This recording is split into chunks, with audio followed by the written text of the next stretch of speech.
Hi, so today I've started another painting, and this is another one for my children's book that I'm illustrating.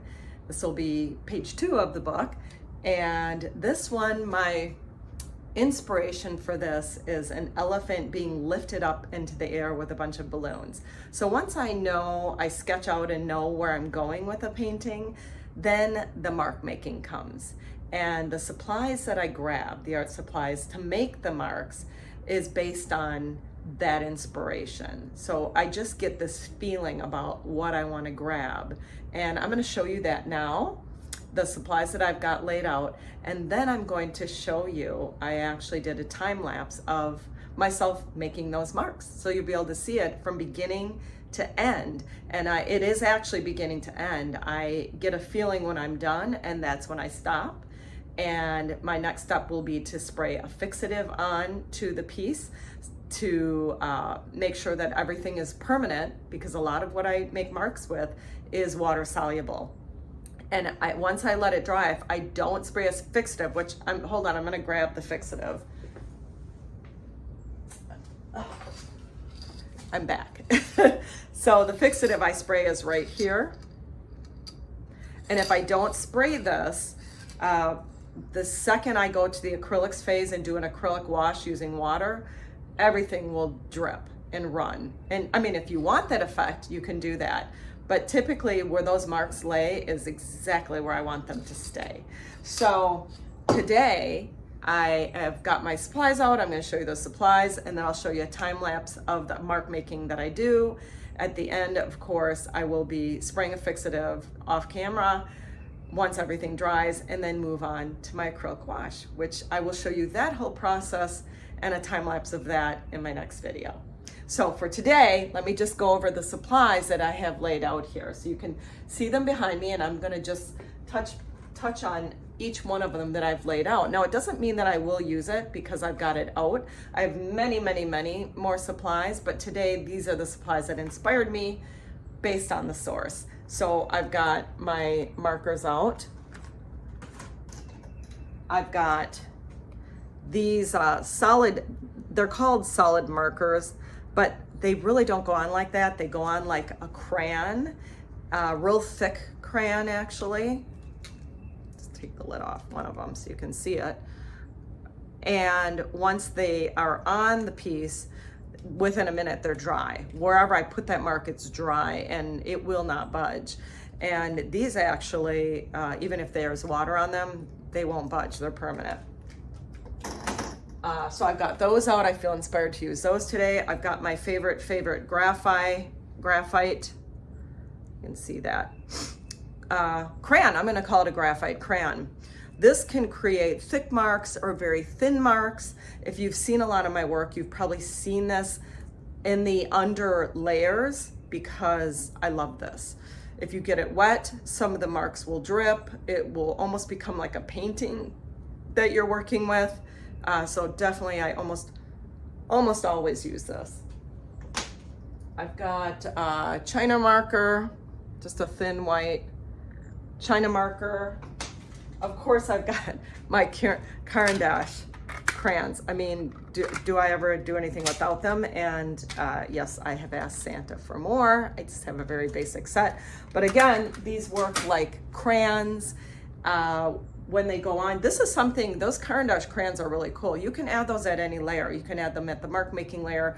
You could add them on top of acrylic if you wanted, but also you can add them to the oil layer. So once your oils have dried enough, you can actually make some marks with the Caran d'Ache crayons, and it works at any level. So that's what I love about those. And if you get them wet, they will move and work like paint.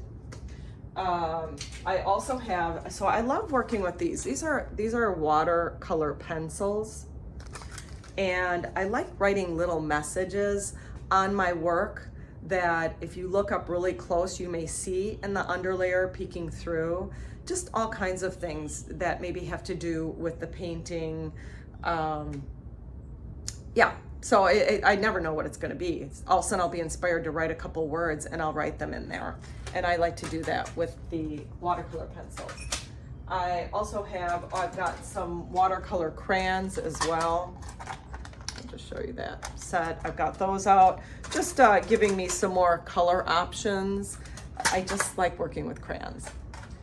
And then I've got my typical, there's so many, I can't pick them all up, but these are all the inks. And there's a couple brands. Liquex is a really good brand for the inks. And this one is, oh, it's Amsterdam. Yeah, that's a really good brand as well. So if you're just wondering what these look like, it's just a very loose and watery kind of paint, but the pigment is strong. And there's a lot of things you can do with these. So you could lay paper down flat, archival paper, or mixed media paper is what I mean. You can lay that down flat, and you could put some drops of ink on it and then spray it with alcohol. It creates a different kind of effect. You could put some salt in there. It creates a different kind of effect. Spray it with water. Leave it flat, and you'll get this weird flowering kind of thing that happens. With the ink, it'll travel in different directions. Dries really cool, like these bizarre flowering patterns. I've done it before. I don't do it very often.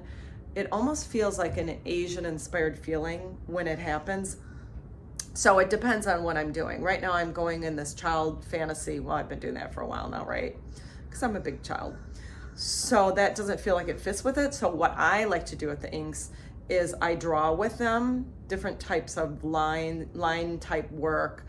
And sometimes when you've got your paper vertical, sometimes I'll spray some water or alcohol and it'll create some really cool dripping when I've got the paper vertical. But I don't do that very often, not right now, not in the series I'm working with. But anyway, that's what the inks are, and I've got a ton of different colors because I love working with these. And I've got one of my stencils out. For some reason, I'm inspired by these circles today. So I've got that out, and then I've got a bunch of my spray paint cans at the ready. And when I bought these, I don't know if you can see, the label is, it's water-based. It just says MTN, but I think I got these on Amazon, and it was a set of like 6. And they're little cans, so it's perfect. And I just pop the little spray nozzles off and try and keep those clean because they do get jammed. And then when I want to spray paint something, I pop that little nozzle on and do the spraying. So I've got those out today too. And that's everything I'm feeling inspired to work with today for my elephant sketch being pulled up into the air with a bunch of balloons. So now I'm going to show you the actual time lapse of me painting it, and you can kind of see what it looks like when I do something like this. Sometimes the marks go down very quickly, and sometimes it's a process, and I could work with marks for an hour or more. But this is a smaller piece of paper that I'm working with, mixed media paper. So I don't know, if I'm in the zone or in the groove, I very quickly feel what I want to do with those marks. And I think that's kind of how it went today. So take a look, see what you think, and let me know if you have any questions or any comments. Have a great day.